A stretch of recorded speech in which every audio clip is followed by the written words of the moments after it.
From the national newsroom of the Canadian Press, I'm Karen Rebo.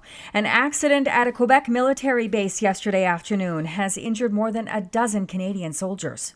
The Canadian Armed Forces says the accident happened at CFB Valcartier, just outside Quebec City.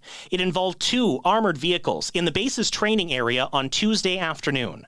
The military says 16 soldiers were taken to local hospitals, all with minor injuries. An investigation will now determine the causes of the accident.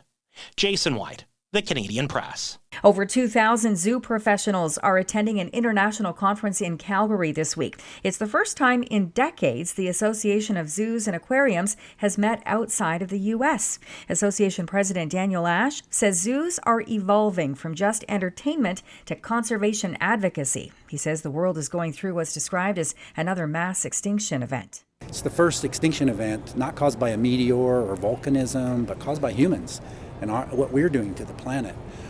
So it's more important than ever that we know what we can do and that we're inspired by nature and we're engaged in nature, that we're aware of what we're doing to the planet. Delegates have heard that more than 43,000 species are now at risk of extinction. Hundreds of handheld pagers exploded near simultaneously yesterday in parts of Lebanon and Syria, killing at least 9 people, including members of the militant group Hezbollah. Officials in Lebanon say more than 2,700 people were wounded in what appears to be a sophisticated remote attack. Federal charges against hip-hop mogul Sean Diddy Combs were unveiled inside a New York courtroom yesterday. Reporter Aaron Katursky says the charges against the 54-year-old are serious. These are sweeping charges that treat Sean Combs much like a mob boss might be treated by federal prosecutors who allege that he was the leader of what they called a criminal enterprise, and he was accused of racketeering conspiracy, forcible sex trafficking, and transportation for the purpose of prostitution. These are serious federal crimes that carry the potential of decades in prison.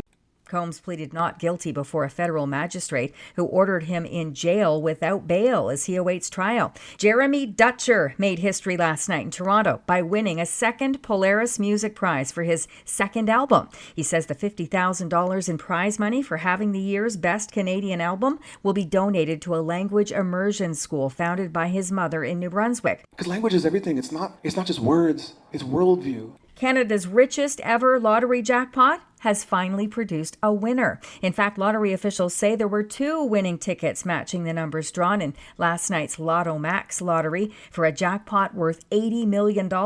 One ticket was sold somewhere in Ontario, the other in Quebec, and each is worth $40 million. This is the Canadian Press. In sports, the Blue Jays opened their 3-game series in Arlington, Texas with an L. Rookie Wyatt Langford homered and doubled twice, and Texas went on to beat Toronto 13-8. It was the Rangers' highest scoring game since early May. Jesus Sanchez went 5 for 5, and the Miami Marlins beat Shohei Ohtani and the NL West leading Los Angeles Dodgers 11-9. Ohtani hit his 48th home run as he tries to become the first player in MLB history to hit 50 homers and steal 50 bases in a season. He's still stuck at 48 steals. The Detroit Tigers beat Kansas City 3-1 in 10 innings. The Royals' Bobby Witt Jr. became the first shortstop with multiple seasons of at least 30 homers and 30 steals. And in football news, the Miami Dolphins have placed Tua Tagovailoa on injured reserve after the quarterback was diagnosed with his 3rd concussion in 2 years. Tagovailoa will be sidelined for at least 4 games. From the Canadian Press, I'm Karen Rebo. Thanks for listening. Don't forget to follow and subscribe. For more of today's top stories, visit thecanadianpressnews.ca.